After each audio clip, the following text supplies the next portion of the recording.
him. He's popped on. Yes, I was just going to tell you, he just emailed me back. Okay, Yeah, everybody. sorry, I had issues with my Zoom. I had trouble logging on, but sorry about that. Thank you. Welcome, Shea. I am going to be saying the pledge. Welcome. So everybody put your hand over your hand over your heart and repeat after me. I pledge allegiance to the flag of the United States of America and to the republic for which it stands, one nation, under God, indivisible, with liberty and justice for all. Chris, you're muted. Okay, Marcia, will you give us the thought of the day, please?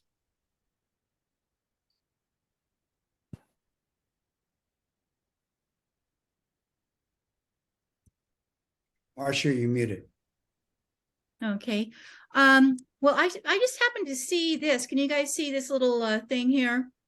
About Rotary. Do y'all see that? Yes. Okay. Okay, the reason why some people are so kind is because the world has been so unkind to them that they don't want other people to feel the way that they did. And I know that there have been some, I've met some Rotarians, and they tend to want to pay a lot of attention to people that have had problems like they maybe had when they were little or something.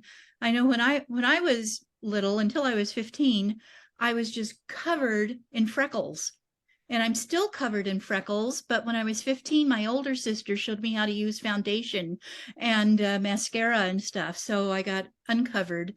But I just have, whenever I see a little kid with a whole lot of freckles all over, I tell them how beautiful they are and how lovely they are. But a lot of people become Rotarians because they had some sort of problem or some sort of something going on, and they know that Rotary helps with that. And that's one reason they join Rotary. And as you know, I'm the secretary of the USA Ukraine ICC and Intercountry Committee.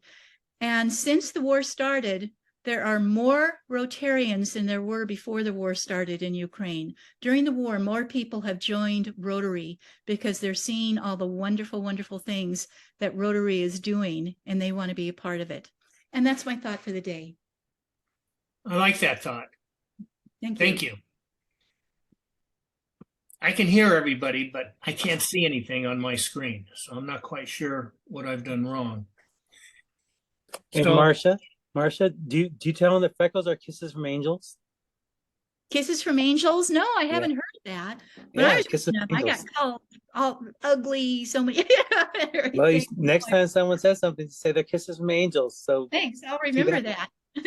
So Chris, why don't you log off and come back on, and Ed will prepare his voice, and you'll be on in 20 seconds with the right. You'll be able to see everything. I'm trying, and I'll try it again. Okay. Okay. Am I off? Okay. Not yet. You see?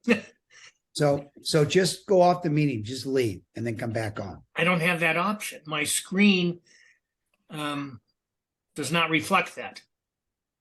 That is bizarre. Let me see if I can remove you. 1 second.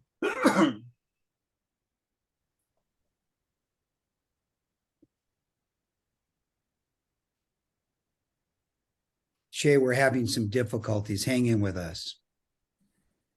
No worries. All good. I had some issues with my Zoom getting started, so all good. Yeah.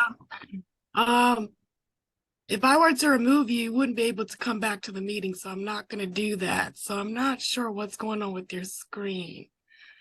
Yeah. Wait. I just have my home screen. I don't have anything else. Well, do you want one of You us? said you have your home screen? Yeah. Do you have the Zoom app open? Did it get kicked off? I don't see a Zoom screen open. Chris, if you're on Windows, do an Alt tab. Hold down Alt and then push Tab. See if you can cycle back into Zoom. Okay.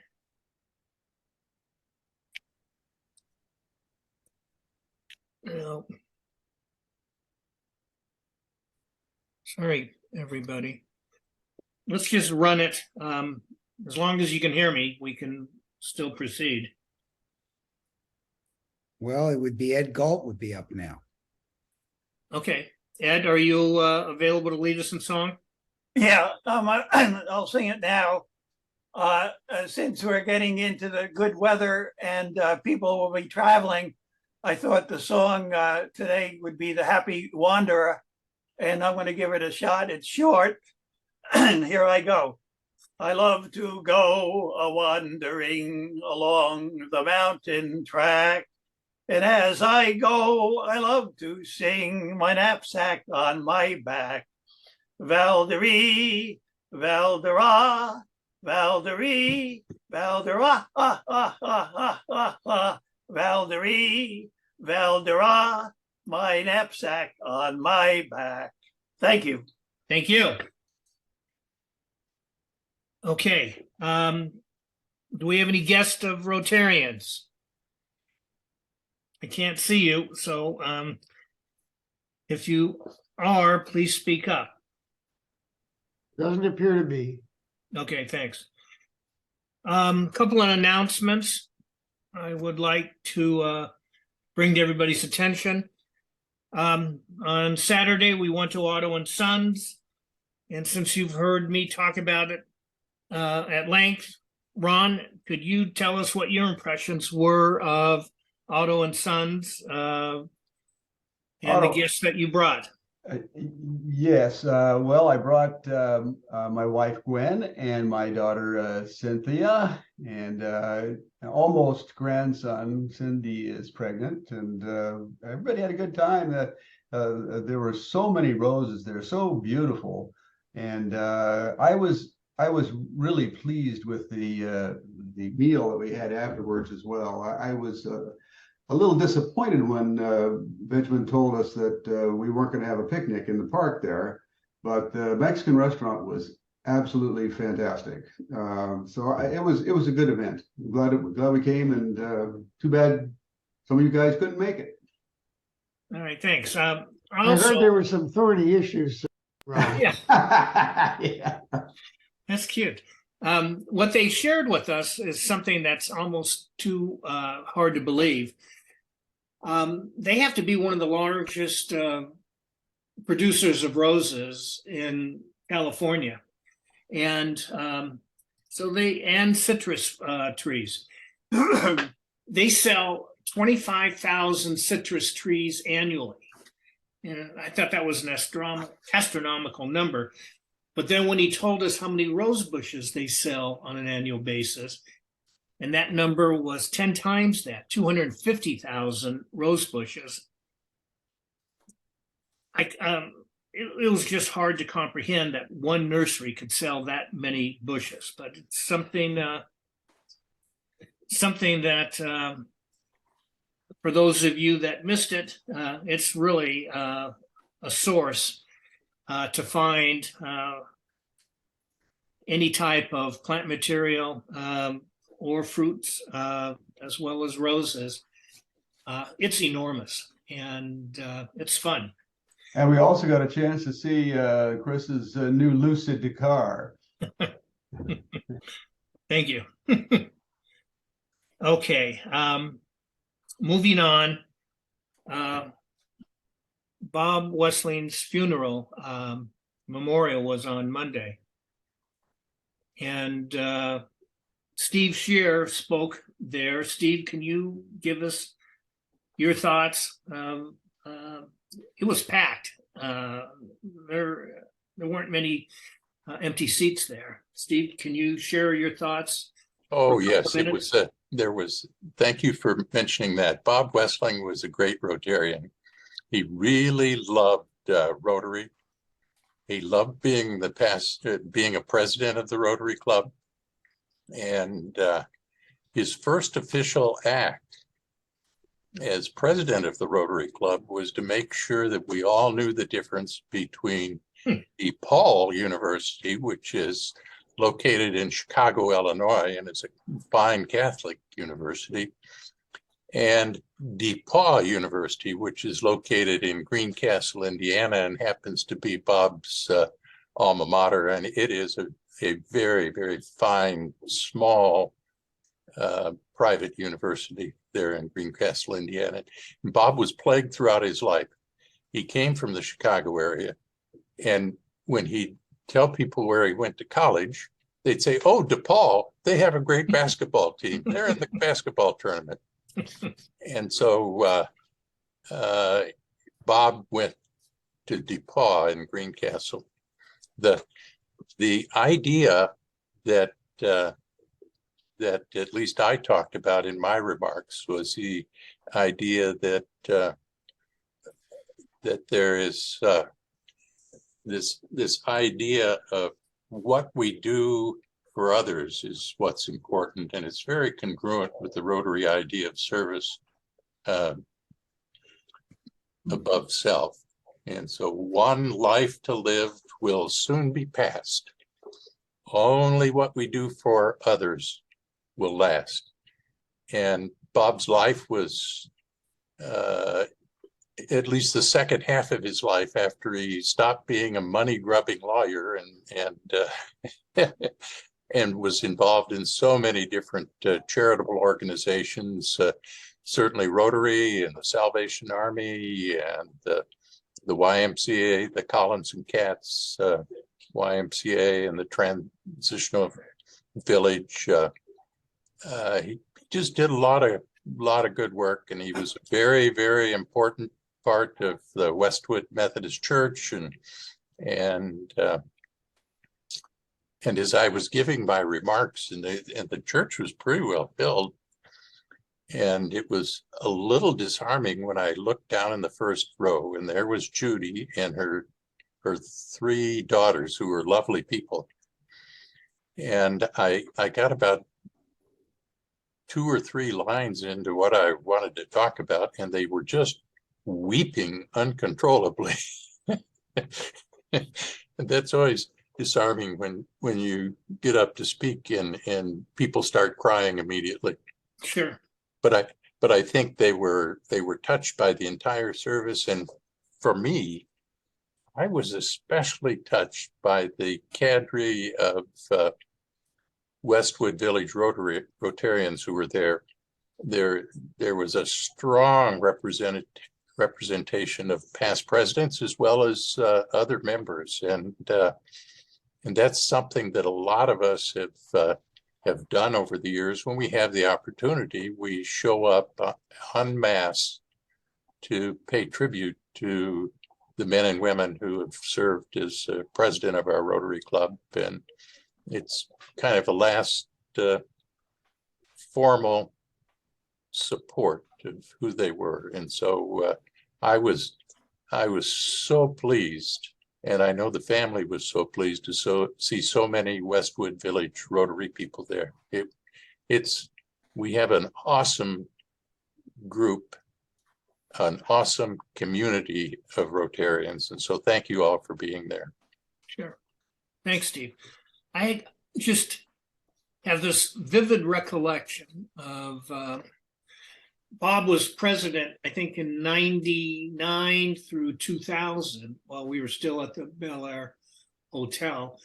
And he would open up every meeting with a little, he had a newspaper, and it had how well DePaul did over the previous week.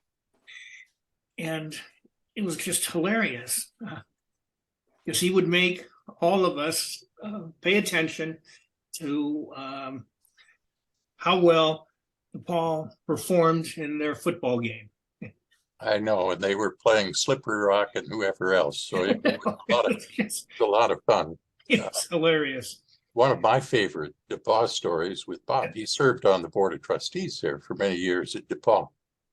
And so our son, Ben, went to undergraduate school there, and we were visiting Ben for on a parents' weekend, and it just so happened that the board at DePaul was meeting that same weekend. And you know how students who work for the school newspaper are.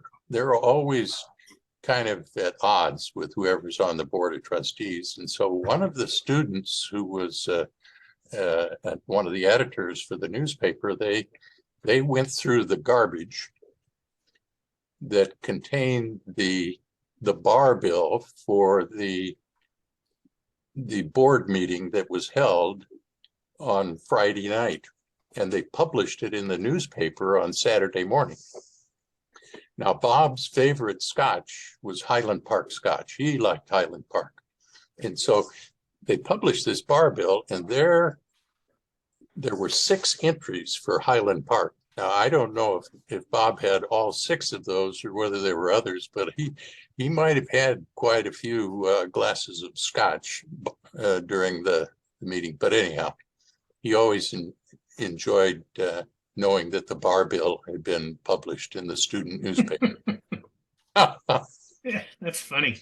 Okay. Steve, please talk about our upcoming cleanup. Okay. It's this Saturday. Pretty much the same routine as our previous 2 cleanup projects. The one difference is we're meeting a bit earlier this time. We're meeting at 8:30. The tools are already at Westwood Transitional Village, so we're good to go. Chris and Ben will be getting the truck tomorrow. Sean from West LA Homeless is coordinating. Cross our fingers that it comes through the big dumpster. We'll have bags to do all the trash. Our location will be a little different this time due to some politics that we won't get into.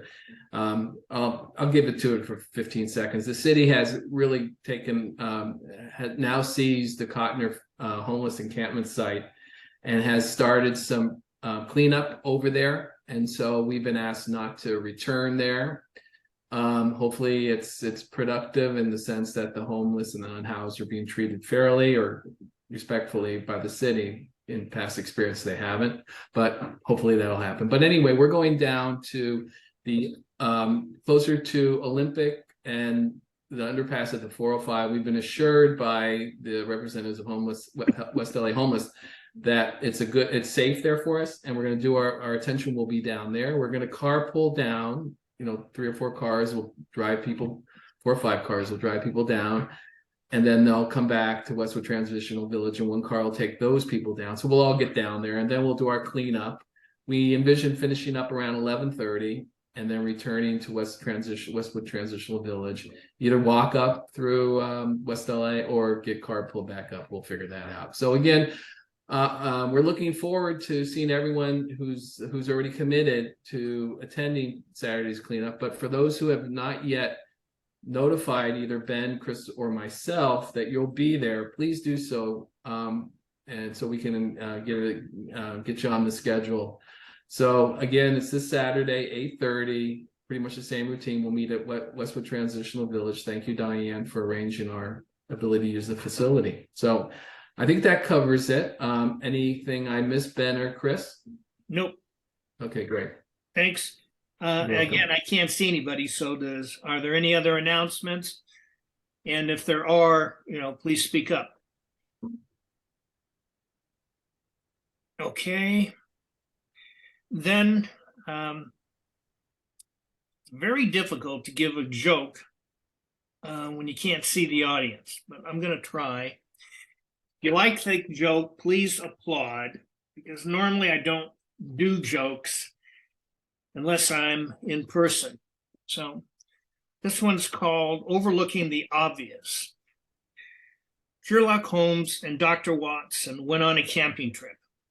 After a good meal and a bottle of red, they pitched their tent, lay down for the night, and went to sleep. Some hours later, Holmes woke up, nudged his faithful friend, and said, "Watson, I want you to look up at the sky and tell me what you see." Watson said, I see millions and millions of stars, Sherlock. And what, he said to Sherlock, and Sherlock said, "What does that tell you?" After a minute or so of pondering, Watson said, "Astronomically, it tells me there are millions of galaxies and potentially billions of planets. Astrologically, I observe that Saturn is in Leo. Horologically, I deduced that the time is approximately 3:15 in the morning. Theologically, I can see that God is all powerful and that we are small and insignificant. Meteorology, I suspect that we will have a beautiful day today. What does it tell you? Holmes went silent for about 30 seconds and said, "Watson, you idiot, someone has stolen our tent."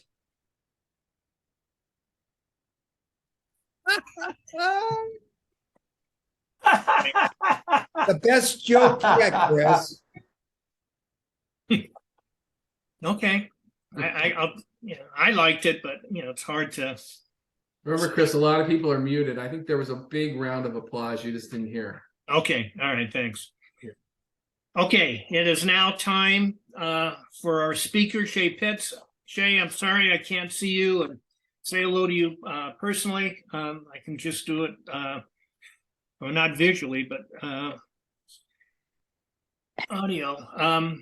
I went to UCLA. My whole family went to UCLA.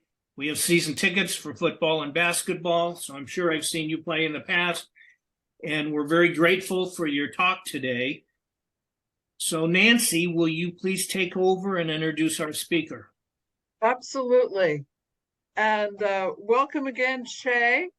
It's my privilege to introduce Shea Pitts, who strikes me as a very remarkable young man. And I read about him in the UCLA faculty newsletter recently and said to Chris, we really need to invite him to come share his experiences and his philosophy with us.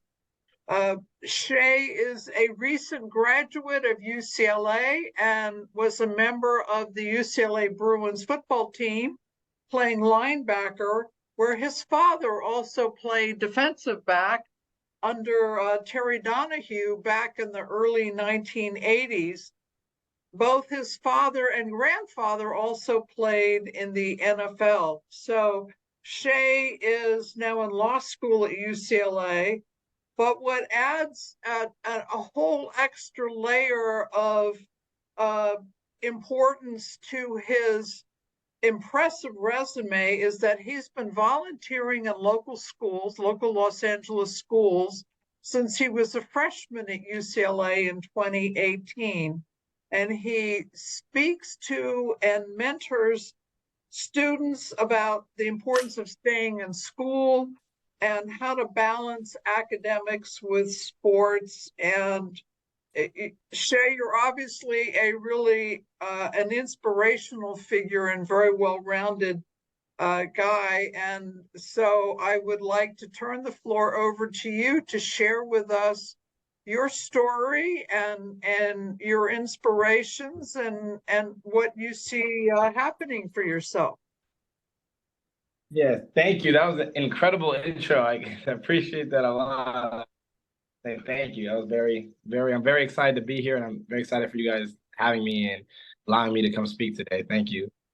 But yeah, my journey kind of starts, it wasn't really the traditional route to get to UCLA. So my family background is both my mom and dad both went to UCLA.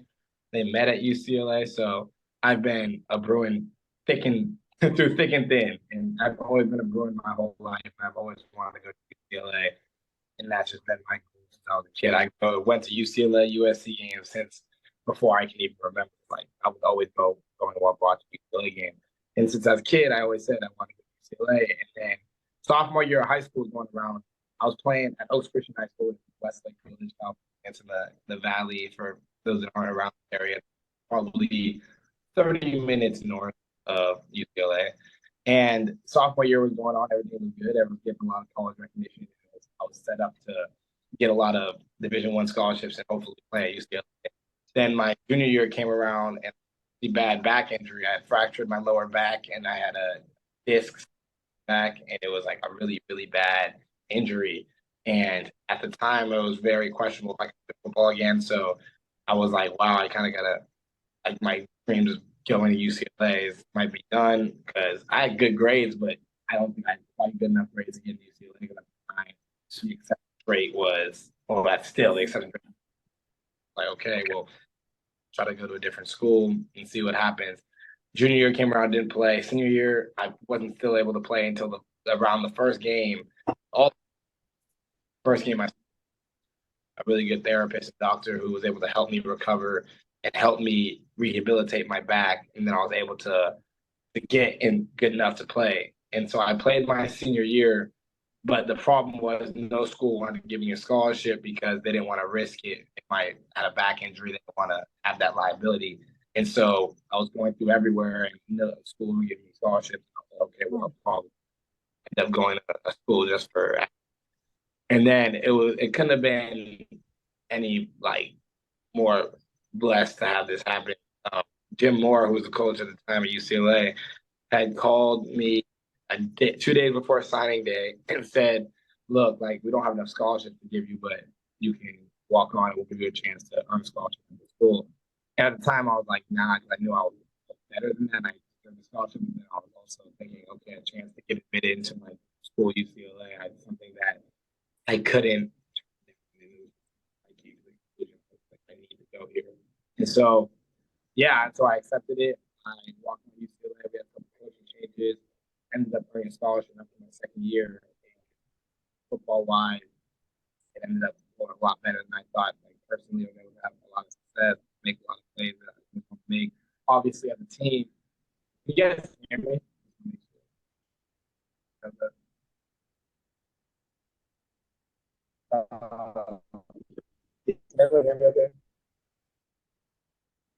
Your mic's kind of going in and out. Yeah, it is. Okay. How about? Okay. Is this better right here? Yes, now. Yes, it is. Thank you. Okay, now. Okay, yeah, it might have been covered. All right, so I'm not gonna go back all the way, but long story short, I was able to. Okay, perfect. Thank you guys. I walked on at UCLA because I had a back injury that didn't allow me to play. Only played 1 year, 2 years of high school football. Ended up earning a scholarship and able to accomplish a lot. Ended up after my second year in the scholarships, able to have made a few plays, had a few sacks, forced fumbles, a lot of tackles. Was able to do a lot I'd wanted to do. Obviously, my main goal was to win more games, but going from having a broken back my sophomore year of high school to not being able to play football to being able to get to UCLA and earn a scholarship and play there was very emotional and happy for me because, like I mentioned before, I don't know if it cut out, but both my mom and dad had went to UCLA, and so that was a school I always wanted to go to, and so that was cool for me. But kind of my years at UCLA wasn't very traditional because of the COVID year, and I redshirted my freshman year. Then the COVID year gave me an extra year. So after I got my degree in political science in 3 years, I was able to use that and then also get a degree in Masters of Coaching and Education and Leadership. So I got a master's in that. Then I had 1 more year left, which was this past year. And so I decided to get a master's in legal studies taught by the School of Law. So I was able to get 3 degrees, 2 masters and 1 degree in the time I was at UCLA because of the extra years in COVID. So that was something that I'd always pushed to do, and I'm happy I was able to do that. So football, I wish we had won more games, and I wish we had a lot of things went different football-wise, but to be able to utilize that and get 3 degrees is something that I was always pushed for, and I'm happy about. I'm still trying to play football somewhere at the next level. I'm working on hopefully the NFL team picks me up. They're drafts tonight, but I'll be an undrafted guy, so hopefully I can get my foot in the door somewhere and just continue in my football career. But kind of shifting towards what I've always wanted to do since I've been at UCLA is utilize the platform to be able to reach out and help other people. Because at a school like UCLA, I didn't realize this. Well, I did realize this growing up, but I didn't understand it until I do now, that it is such a big brand, it's such a big name that is known throughout the country. Little kids, I know when I was a little kid, I always wanted to go to UCLA. Little kids from everywhere, it's a UCLA, it's huge. And I understood that as a UCLA Bruin, I represented bigger than just who I was, who my family history was. You represent everyone that came before us. And you go back to Jackie Robinson went to UCLA. That's truly incredible because of things he was able to accomplish, and that the fact that he went to a school that we can call our own is something that's just unbelievable and crazy to think about. And the list would go on if I wanted to get into the amount of alumni and people that came across this school. But going back to my main point is being at UCLA and having such a school that has such an impact, I wanted to just not utilize that to help build my brand, but utilize that to be able to reach out to help other people and this to have an influence on people. So it started in 2018. There's a school, 186th Elementary down in LA. It's a little under-resourced. A lot of kids come from single families over there. And I was able to go there and start developing relationships with the kids and to emphasize, because every kid sees the UCLA football, every kid there, boys and girls, they want to be some sort of, they want to play college sports, and that's like the huge thing. But what a lot of them don't realize is that then you won't be able to get into anywhere. So kind of going down there, because a lot of those kids, they have the athletic ability, and they're not, it's early, but they're going to be physically talented. They have physical athletic ability, but what they don't realize is the importance of getting a good education and doing well in school. So I kind of was able to emphasize that to elementary school kids, the importance of listening and staying in school, because a lot of them just need someone to look up to and someone to help guide them, because that's exactly about the principal, and a majority of the kids there come from single families, a lot of them just a mom. So if there's no dad around and the mom is working all day, there's no one to really guide and influence kids. So I was able to go down there with a lot of my teammates to develop relationships and help be someone that they can look up to and they can help guided by. So I was able to do that. And I think the part of my way of establishing credibility is showing that I can play football and I can get 3 degrees while doing it. So I don't do that as a badge for myself. I do that to show to kids that, look, they say you just have to be a football player, or you just have to be a basketball player, or whatever it is. But I want to show and utilize that there's more that you can do, more than just be a football player. You can be a football player and get 3 degrees. So it's just to emphasize, to show to them and to show the kids that need guidance, that that's something you can do. Another thing I was able to do, that was at the elementary school level. My senior year at UCLA, was able to develop a mentorship program with Crenshaw High School. So that's more kids. It's a complete different thought process going from elementary school to high school. Elementary school is kind of ingraining good habits into them. But once you get to high school, it's like, all right, it's almost go time. Like the juniors, sophomores in high school. So it's all like, you don't have a lot of time to mess around if you're trying to get into these schools. So we were able to form, everyone kind of was assigned a mentee at Crenshaw High School that you're there for, because like the statistics again show that in certain areas that a lot of students come from single families and don't have a lot of guidance, and no one's telling them right and wrong. So just to be able to utilize the UCLA platform to go down there, and we formed a buddy system. And one of my mentees, I don't want to get too specific about his situation, but he's coming from something where his brother had recently passed away, and that was like his role model inspiration. He kind of is left without any real guidance right now. And so to be able to talk to him, and I'm helping him inform him of decisions right now on what college he wants to go to and how to focus on school and what route to take. I think that's important, because a lot of us grew up, we had some sort of figures in our lives, mom, dads, brothers, sisters that influence us, but some kids don't really have a whole lot of influence by anybody. So to be able to do that, and you don't have to be a UCLA Bruin football player or anybody to help do this, or from any school, but I just know that kids look up to UCLA, and there's kids like I did as a kid. If a UCLA football player, UCLA, anybody talked to me, I would listen. So just to be able to utilize my platform at UCLA to reach out and help people like that, that's been something that I've been trying to do, because at the end of the day, no matter what I personally accomplish, I feel like it won't mean a lot unless you can actually help other people, because what's good of building something if you can't bring other people up with you? So that's been kind of my process at UCLA, and I definitely didn't come in thinking like that. I'll be completely honest. When I first got there for the first couple of months, I was just worried about me getting a scholarship, taking care of my school, taking care of things I needed to do. But then towards the end of my freshman year, I realized, wait, I can have a really, really big impact. And in 2018, that's when it changed. I was like, I can really help people and utilize the platform I have, and to be able to just motivate people, and just mainly just be someone can talk to, because you never know in people's lives, especially elementary school kids going to high school kids, you never know what people are going through. And if they don't have someone to talk to, that's going to make it way worse. So to be able to help them and just to guide people like that any way you can, it's been really cool. So that was pretty much what I was able to do at UCLA since I've been there. Mentor, reach out, speak to kids, speak to as many people as possible, try to spark something that can help them. But other than that, like my journey right now has led to me. I'm just hoping I can get picked up by an NFL team. And I don't really know what I want to do when I'm done playing. When I'm done, I think I want to get into some sort of coaching, because to be able to have an influence, I know a lot of coaches have an impact on me since I've been at UCLA. So to be able to have an impact on someone else and pay it forward, that'd be something that I'd really like to do. But yeah, as of right now, I'm just training still, just waiting to see what happens this next week. And then I'll probably start figuring it out from there. But I think no matter what I do, I want to keep utilizing the platform that I have, and any sort of marketability that I have, I want to use less on me and more on how can I help other people. And that's just always been my mindset. So I've been blessed to be at UCLA to be able to do that, and I'll hope to continue doing that going forward. But yeah, that's pretty much it. If anybody has Shea, I've got a couple questions. of comments I would like. Yeah. I can't see other hands up, but I would like to present a couple of comments to you. Yeah. I don't know what it's like speaking to the elementary, the middle school, and the high schoolers, that come from broken families, or they have role models that are perhaps inappropriate.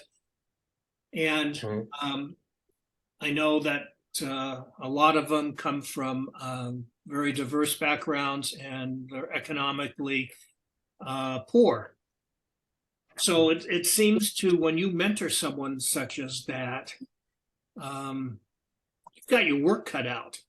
And I see it with a lot of these athletes that somehow get in their heads that they're ready to go out perhaps earlier than they are. And so there's a lot of different questions that come up that I would like to see if you can address. How do you talk to someone about the importance of their education versus the potential of the money that they could potentially make coming out early?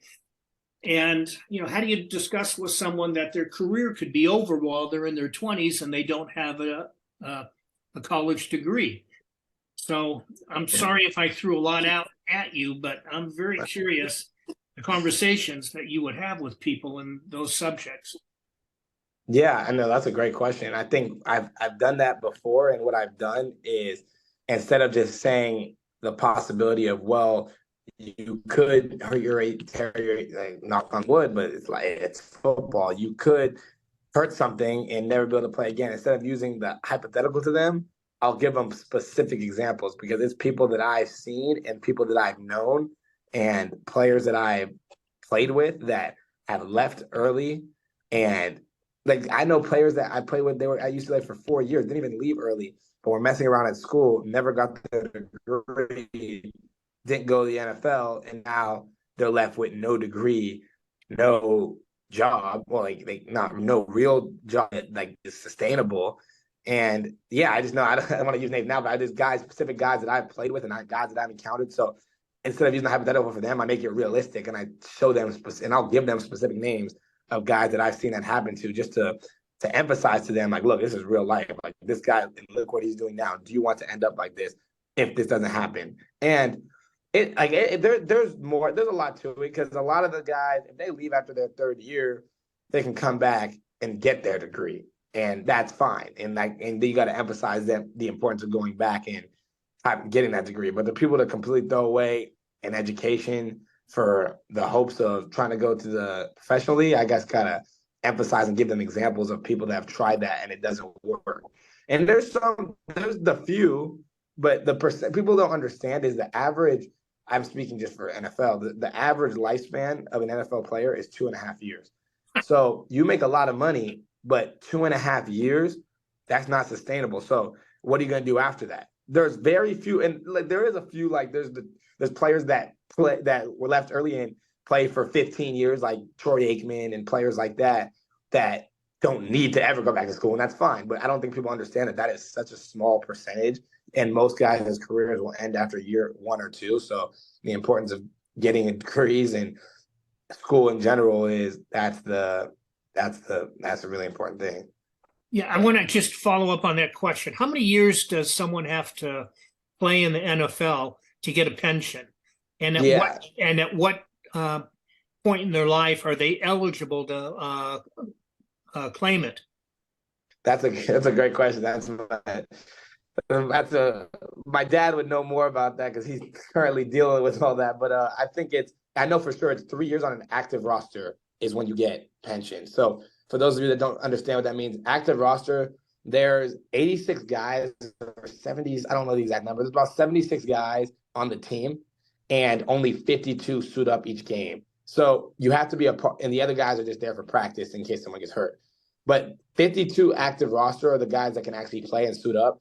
You have to play 3 years on that active roster, and then you get a pension. And once you get that pension, you're kind of set for life. The NFL will pay you, I think it's maybe $180,000 to $200,000 for every year of your life when you're done playing football. And that's if you're 3 years on the active roster. So that once you do that, you're kind of set. I know my friend Joshua Kelly, who's with the Chargers now, he was at UCLA. He just hit his 3rd year. And so once you hit that 3rd year, he's kind of saying like you're very comfortable after that.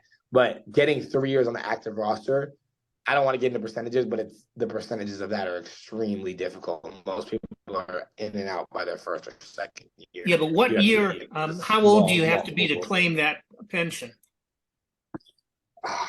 That's a good question. I honestly don't have the answer to that. I don't know. I don't want to throw out the wrong information. I don't know for sure, but I know. I'm gonna shoot you an email and find out. I can literally ask my dad. He'll give me all that information. But I'm gonna shoot you. The reason why. Yeah. Okay, the reason why I bring it up, I had a most unusual experience. We were on the East Coast, and we needed an Uber from I guess Newport, Rhode Island, to take us back to Boston. And the driver. We started talking, very friendly. He was a starter under Coach Bobby Knight for Indiana. He was an incredibly talented individual. And he had a very successful career, played in the NBA, but was now driving an Uber because he was too young and not eligible to start claiming the benefits of the pension that was set aside. So just sort of really made a big impression on me that someone this talented, and it was, very engaging conversation because he was trash talking UCLA, and, he and I got into it. It was a lot of fun, but it was stuck with me. All right, I will relinquish, and anyone else who wants to ask questions, Ben, start asking people to speak up, please. Okay, who would like to talk or ask a question of Shea? Apparently, there's a new helmet that they may be testing this year. It's supposed to drastically reduce concussions. Do you know anything about that? Yeah, I have heard of that, and I think they're bringing that into UCLA. And my theory on that is, I think that could help and that can reduce concussions, but it is such a violent game, and there's so much violence that goes on with football that no helmet will be able to ever, I think, for as long as we live, really prevent concussions. And maybe it could reduce, and I think hopefully it can, but I also think if you get hit in the right place, in the right area, that it doesn't matter what you're wearing, because you'll still have a likelihood of getting a concussion. But hopefully that does work, and I know there's been a lot of technology going into it, but I think there's so many different ways you can get that technology can't account for. Like, I love football to death, but like the human bodies weren't made to collide into each other like that. Like it's a kind of a crazy concept of a sport. So I'm being completely honest. Like, you're not made to run a full speed into someone that weighs 270 pounds. Like that's just not what our bodies are designed to do. So I think that concussions are gonna continue to keep rising in. Because you see it now, like the rate of concussions has not gone down. You would think that in the past 10 years with technology, but I don't know the exact number. I did a study on this, but there's people that continuously getting concussions. And I think the protocols are a little better now, because back in the day, you'd have a concussion, just throw you back out there. But I don't think they're getting decreased at a significant rate. People are still getting concussions constantly. So I think hopefully it goes more, but I think it's going to be hard to. So it's cutting out a little bit. My bad. Anybody else? Thank you. Appreciate it. Else? I have a question. Right, Hi Nancy. again, Yeah. Shay. I notice you have quite an online following on Instagram and TikTok, and I'm interested to, uh, do you use those platforms for any particular reason? Yeah, so that's a good question. So it started like to just really just market with the new NIL to help market myself and to help get new brand deals and to do that. But then I started to kind of use that, and I just want to be someone that is looked at as more than a football player. So people can see me and they'd be like, okay, like there's more that you can do than just football. So that's why I kind of try to diversify the post. I try to post a little bit. Sometimes I'll post food. Sometimes I'll post me going and talking to kids camps just to show that I do more. Sometimes I'll post my academic accolades. Like I just kind of want to diversify my portfolio just to show to people that, okay, kids watching, you don't have to be a football player, only but you do. And a lot of people might try to limit them to what they can do athletically and physically, but I try to show that I can do a lot more, and it's a lot of different things that I can do. Smart. That's interesting. Thank you. Thank you. Anybody else have a question? I have more of a comment. I'm in the UCLA marching band, and I think I might have seen you play on the field last year. I Yeah, love it. Yeah, yeah. I Thank you love for your it. I think comment. we went to a practice. I think this last year, the football team all came down to a practice during a marching band practice. Yeah, we all decided to crash a practice one time. That was I remember fun. that. It was really fun. Yeah, It was really funny. yeah, Mhm. I love it. Does I played anyone- trumpet in high school. Wasn't very good, but middle school. Played trumpet. Do you have any success stories that you'd like to share with us? Yeah, I think my biggest one is kind of what I mentioned. I think is just coming from. I was kind of cutting out in and out when I said that, but I fractured my lower back sophomore year of high school. Was told I wasn't going to be able to play football again, and then was able to rehabilitate myself and be able to keep playing. But the biggest thing I think also is just being able to earn a scholarship, coming in as a walk-on with a injury-prone history, and earn a scholarship and contribute to the team. That's been one of my most things I'm proud of, because it wasn't the traditional route. I overcame a good amount of hardship and adversity to be able to get to the point where I'm at now. So I'm pretty grateful for that, and I'm blessed to just be able to keep playing the game I love. And I think my story is still developing. I think if I get picked up, making on an NFL team, that'll be the ultimate success story. But I think just the amount of people I have an impact on and who I've been able to influence, I think that's, and the relationships I formed, I think that's success in itself, and that anything else happens, it's just extra. So are you a life coach, Shay? No, I'm not. I'm not a life coach. Well, the only reason I asked the question is I think it was sort of said on your resume. I maybe I read it wrong, that your abilities is to coach people and make the most of their abilities.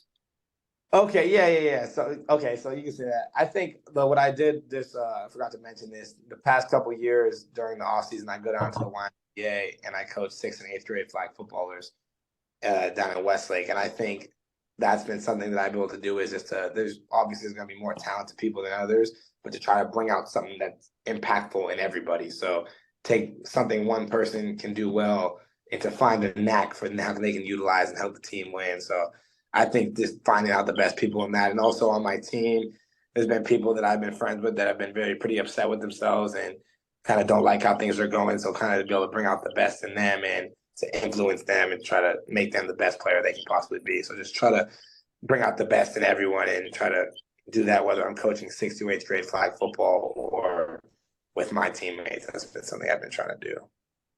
Hey, Shay. That's impressive. Thank you. Yes, sir. Have you thought about the graduate program in sports management? I haven't. No, I probably that would be something bad to get into. I've heard a little bit about it, and I think people have taught. I did the management minor, entrepreneurship management minor but I haven't thought about getting into the sports management thing. And I think that'd be something that I would like to do because like possibly in my future is become a athletic director, become a general manager. It'd be something I might want to do. So yeah, that'd definitely be something I'd be interested in. Definitely great thing at UCLA. And Yeah. a lot of the guys who come through the portal system are coming just for it because they can get that in their they have a 5th year. And Interesting. good idea. Yeah, thank you. No, I definitely I'd look to expand as much as I can. Thank you.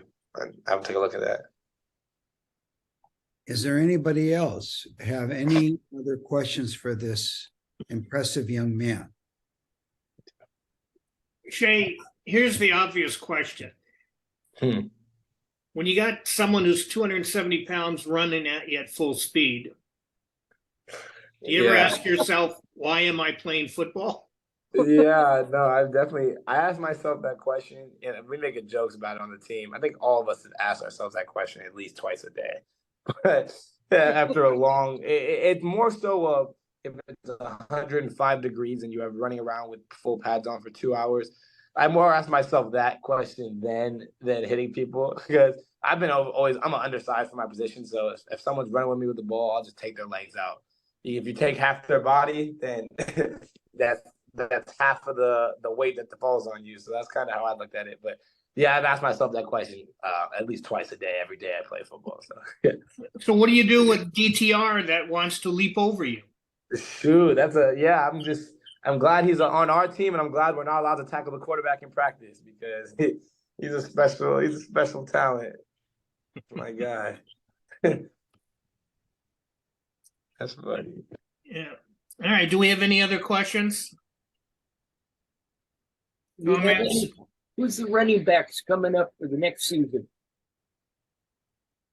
Next season, yeah. So Charbonnet just left. Played with him in high school. Was one of my good friends.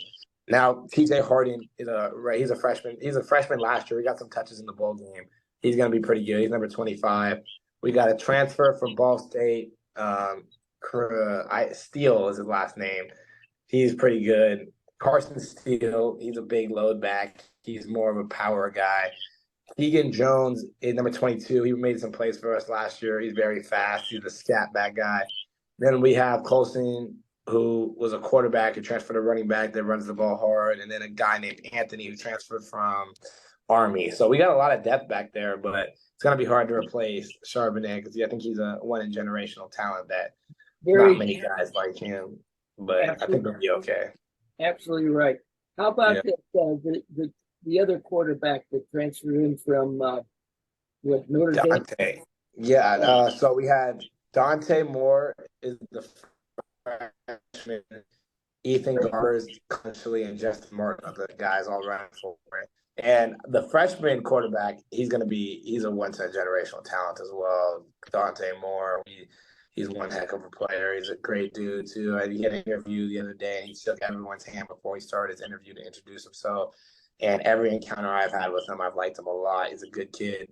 Garvers is set to probably start, I think, and because he has the most experience. He's a good player. He's going to do his thing. He's a solid player, and he's a leader on the team. And then Colin Schlee is the transfer from Kent State. He's in the mix, too. So I would think that Garbers would start the season, but I think definitely looking forward towards the future, Dante Moore is going to be a once-in-a-generational guy, I think. Dante Moore, isn't he 6'4"? Yeah, he's tall. He's a tall kid, and he can throw it. Yeah, he's quick. He makes good decisions. I think he's very quick. He's quick too. He throws a great pass. Yeah. Yeah. So UCLA is loaded. Yeah, no, he's the answer. Way too many. It's always good to have a lot, but Shea, you got another practice on Saturday? Yeah, they're gonna be out there. Yeah. Steve, you have a question? Sorry to interrupt. Yes, Shea, great talk. And I was wondering what you thought of the approach that Lincoln Riley is using at SC to build a team. Yeah. I have a lot of comments on that. I'll keep it short. I think just the nature of college football, and it's pay for play in a sense that NIL is a market where people can start legally getting players to go there by giving them NIL deals. And I believe SC has utilized that to the most extent. They're just getting the best players in the transfer portal. Took Caleb from Oklahoma, which he was there before, had Jordan Addison from Pittsburgh, and they're kind of just offering NIL deals and offering the most money for the best players to come there. And it's efficient, it works, but I think the problem is, and this is what SC came across, is you don't build any team commodity, and you don't build any team like you don't build any team that you're not united, because there's a bunch of random guys that are all really good coming from random schools, that there's no team unity. And I think that showed. SC was by far the most talented team in the Pac-12 last year, and we had dropped one to them that we shouldn't have dropped. And I think we should have beat them because we were more of a team. But then it didn't get exposed till 2 weeks after that when Utah beat them down, because SC is far more talented than Utah, but they just weren't as put together as a team. And they lost the bowl game to Tulane. So I think that's good. You can get a lot of stats, and you'll get a Heisman, and you'll get a lot of flash. But when it comes to winning big games, if you guys aren't a team, then you're never going to win a team. I think that there is just a lot of individuals over there that they're good, but I don't think it's going to be hard to win a championship that way. That's a great answer. And a follow-up question: how does it feel to be joining the Big Ten? Yeah, I think that it's good. I think it's great for marketability, because you're not playing Oregon State or Arizona on a sorry, my thing cut out a little bit. You're not playing in Arizona on a 7:30 at night, 10:30 Eastern game where no one can watch it. And instead you're playing at the big house, and you're playing at Michigan, at Ohio State. And that's very good. I think that it'll be very good. It'll bring in a lot more money. But the problem is going to be not necessarily for football and basketball, but the sports that let's just say let me think of baseball, for example, that you got to play at Rutgers on a Tuesday night, and you got a chemistry test on Wednesday, then you got to go back and play Illinois. Like, that's a lot of traveling, and they don't travel charter like football and basketball do. So that's going to be difficult for them, but hopefully we got the right resources to be able to do that moving forward. Well, Chris, it's 1:30. Okay, thank you, Shea. Again, I'm sorry that I have no visual. Very much enjoyed your talk. And I'm sure we could ask even more questions. And perhaps we can invite you back under Steve's year that begins next year, and you can give us an update about the team and what your take is on it. Our last year before we joined the Big Ten. Also, Shea, I wish you luck tonight in the draft. I hope you get picked up, and we see you as financially going for it. And I'm hoping that you're going to get picked up at some point. Hey, Shea, go Bruins. Thank you. Right. I appreciate that a lot. Go Bruins. Okay. Thank you guys for having me. I enjoyed it. I appreciate it. Thank you for joining us. Okay, next week. No problem. I appreciate you guys having me. Yeah. Thank you. Next week we have Adam Mendler. He's a life coach, and we will be reconvening at Hillel. So with that said, I would like everybody to have a good rest of the day and a fabulous weekend. So thank you. Chris, call me after the meeting, okay? Shall do. Goodbye, everybody. Bye. Bye-bye. Bye. Bye.